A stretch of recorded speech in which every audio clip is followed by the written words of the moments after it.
So how many times a day do you volunteer? I mean, a week. How many days a week?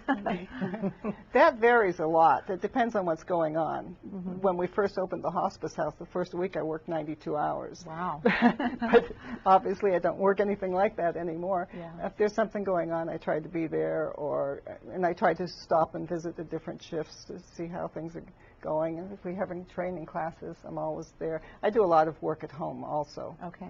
Do you help with the training a lot? Yes. Okay. Yes, I do. Do you still work in the kitchen some too? Once in a while. Yeah. If I don't want to step on anyone else's toes. If someone else has a shift, I don't want to go in there and take away what they came to accomplish that day. Right. But if once in a while, if there's an opening, I was just talking a little while ago with someone about how we're probably going to go in Christmas Eve and cover that shift because for a lot of people that's a very difficult I would think that time. with that many volunteers, it would be quite a logistical challenge to manage them all and schedule them and, you know, make sure that everybody knows where their place is. And what are some of the things that you do for the volunteers?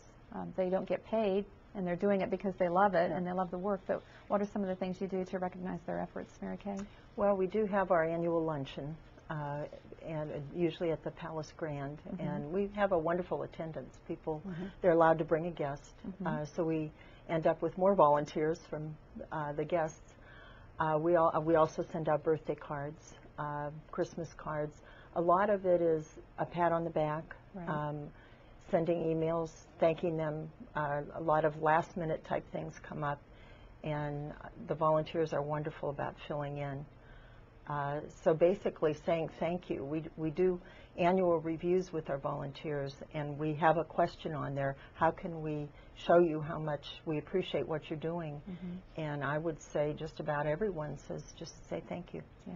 And most they get of them, that from the staff. they get their recognition and their appreciation from the work that they do.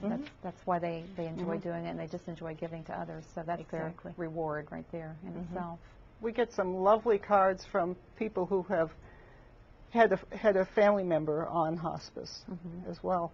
And Mary Kay and the other staff members frequently share those cards with the volunteers because, of course, it doesn't matter what you're doing. You might be doing office work, you might be doing home visits, you might be a courier for us.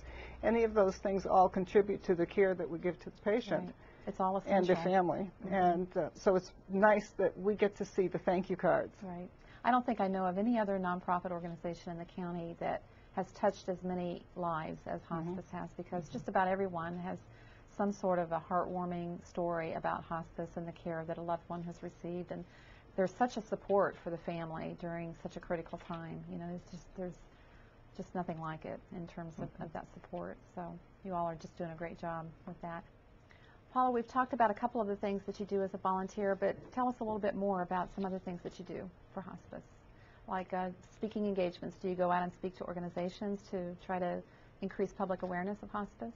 Yes, I do. I'm part of the Speakers Bureau, and whenever someone from a club would like to learn more about it and have their members learn more about it, I'm one of the many people on the Bureau who might go to a certain place. Okay.